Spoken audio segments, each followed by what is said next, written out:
Do you know what the biggest mistake people make when judging others is? They think character reveals itself in the big moments, in spectacular crises, in epic speeches. Lie. A person's true character, that essence they can't fake, shows up in two things so simple we constantly ignore them. And once you understand them, once you learn to see them, you'll never be fooled again. You'll never again trust the wrong person. You'll never again waste time on someone who doesn't deserve it. Because we live in a world of masks, of perfect performances, of personalities built for Instagram. Everyone knows what to say, how to look, what image to project. We've perfected the art of social lying. We smile when we don't feel it. We promise what we won't deliver. We pretend to be what we're not. And the worst part is we're not even aware we do it. We've become actors in our own lives, playing the role we think the world expects from us. But there are two things, only two, that no one can fake indefinitely. Two fail-proof indicators of a person's true character. And Alan Watts, that philosopher who understood the human condition better than anyone, made it clear. Don't look at what they say. Don't look at what they promise. Don't look at the image they project. Look at two very specific things. And when you see them, you'll know exactly who you're dealing with. The first is so obvious we overlook it every day. How they treat people who can't give them anything. That's the real test. The waiter who serves their food, the janitor who cleans the building, the Uber driver who takes them home, the supermarket cashier who rings up their groceries. Those people, those invisible people, most treat like furniture, like part of the scenery, as if they weren't human beings with lives, problems, and dignity. And do you know why that's the definitive test? Because there's no incentive to pretend. There's nothing to gain from being kind to someone who will never help you climb, who will never give you important contacts, who will never open professional doors for you. When someone is polite, respectful, genuinely kind to people who represent no strategic benefit, you're seeing their true character, unfiltered, unmasked, uncalculated. I've met brilliant executives with impressive titles, with inspiring speeches about leadership and values, who treat their subordinates like trash, extremely polite to their superiors, charming with their clients, and invisible to everyone else. And that tells you everything you need to know. It doesn't matter how many diplomas they have hanging on the wall. It doesn't matter how many talks they've given on business ethics. If they treat badly the people who can't give them anything, they're trash wrapped in shiny paper. Because here's the brutal truth nobody wants to accept. Kindness only has value when you expect nothing in return. Being polite to your boss is strategy. Being polite to the janitor is character. The difference is massive, and people confuse it constantly. They think being professional, being efficient, being successful automatically means having good character. No, there are millions of successful people with rotten character. Millions of educated people who are deeply cruel when no important person is watching. Alan Watts taught that the ego is a construction, a mask we put on to survive socially. But the problem is, some people believe the mask so completely they forget who they are underneath. And when you treat badly someone who can't defend themselves, who can't answer you back, who has no power over you, you're showing what's underneath that mask. You're showing your core. And if that core is contempt, arrogance, cruelty, then it doesn't matter how successful you are. You're an empty person playing at being important. I've seen bosses scream at their assistants and then smile in meetings with investors. I've seen influential people humiliate service workers and then post inspirational messages on social media about empathy and compassion. Hypocrisy isn't just annoying, it's revealing. It tells you that person has calculated exactly when they need to be human and when they can afford not to be. And that, my friends, is functional psychopathy, knowing exactly how to manipulate perception without any real moral foundation. But there's more. The way someone treats people below them in the social hierarchy tells you how they will treat you the moment you stop being useful to them. It's that simple. If today you're their boss, their client, their important contact, you'll be treated with exquisite courtesy. But the day you lose that power, the day you no longer serve them, you'll see the same face the waiter sees, the same contempt the delivery driver receives, the same indifference the cleaning staff endures. Because people don't change depending on who they're with. They only adjust the mask depending on what they need. And when that mask slips, when there's no reason to pretend, the real face appears. And that face, that authentic character, is what they show when they believe no important person is watching. Look around you. Notice how people interact with those they consider inferior. That impatience with the cashier who's slow. That condescending tone with the person answering the phone. That total lack of gratitude toward the person holding the door. Small things, insignificant moments that reveal mountains of truth. Because character isn't shown in big decisions. It's shown in automatic gestures, in unplanned reactions, in the moments when you're not thinking about how you look. And here comes the second thing that reveals true character. And this one is even subtler, even harder to fake. How they behave when nobody is watching. Not how they act under observation, but how they conduct themselves in complete solitude or anonymity. What they do when they know there are no witnesses, when there are no social consequences, when nobody will ever know what they chose. Do you give the money back when the cashier gives you too much change? Do you pick up the trash you see on the street, even if no one is looking? Do you keep your promises, even when the other person will never find out if you don't? Do you do the right thing when doing the wrong thing is easier and no one will ever know? Those are the questions that matter. Those are the situations that reveal who you truly are. Because integrity is not what you do when people are watching. That's performance. Integrity is what you do when you're completely alone. When there's no applause, no recognition, no witnesses who can judge you or reward you. When the only person who knows what you did is you. Alan Watts said we live trapped in the image we project, so obsessed with how others see us that we forget to ask who we really are when nobody is watching.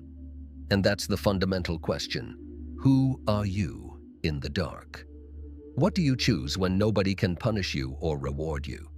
Because there, in that witness-free space, is where your true character lives.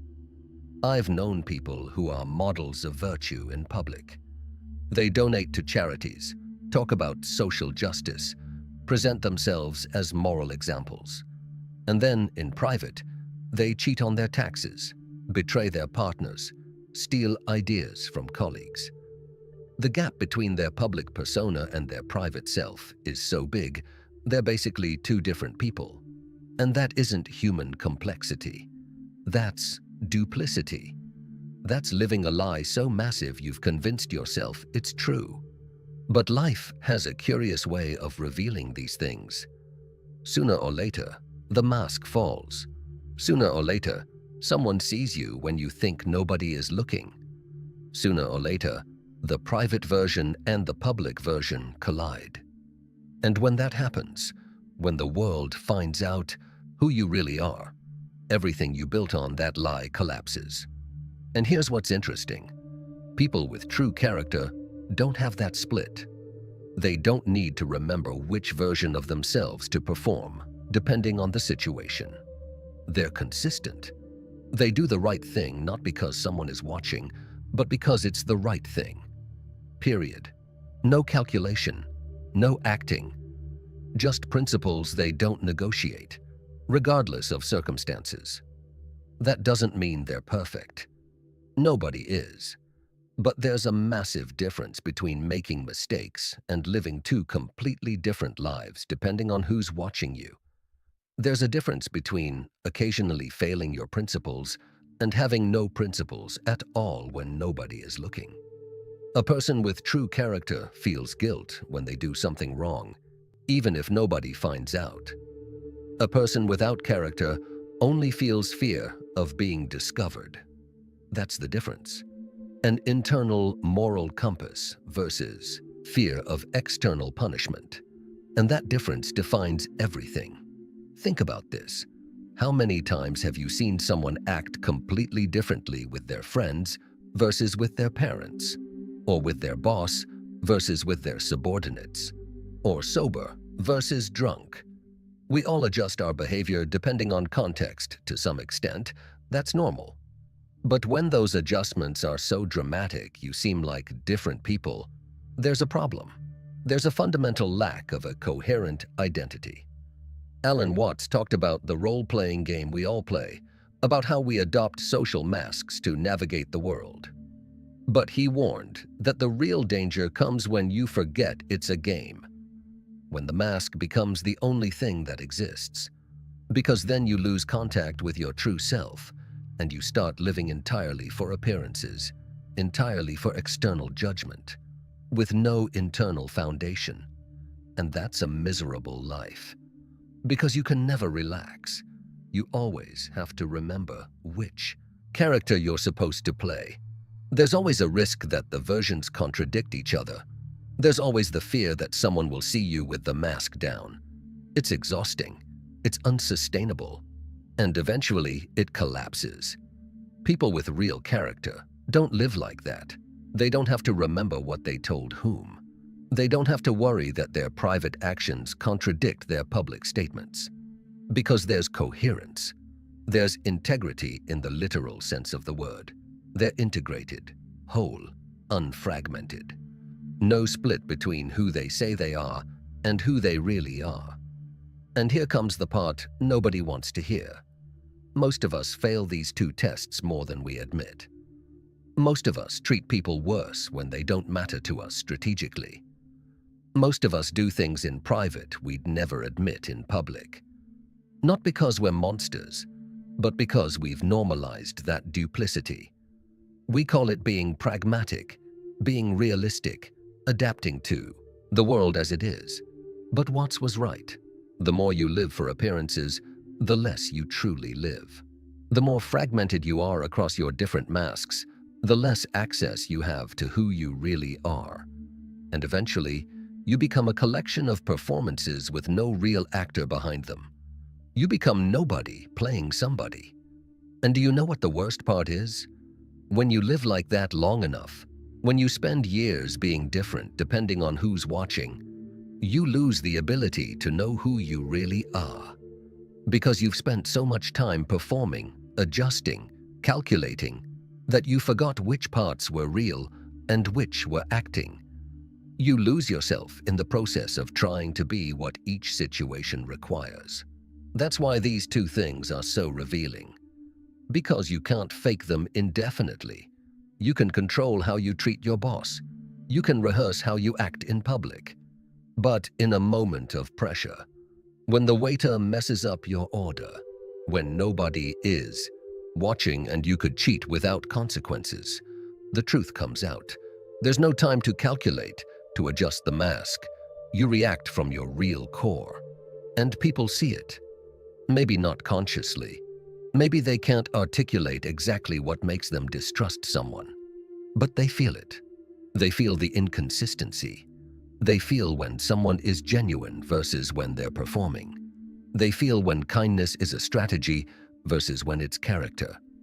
Because human beings are incredibly good at detecting authenticity, even when we can't explain how we know. That's why people with true character generate instant trust. Not because they're perfect, not because they never make mistakes, but because there's coherence. What you see is what you get. They aren't constantly calculating how to present themselves. They aren't adjusting their mask depending on the audience. They are who they are, consistently. regardless of who's watching.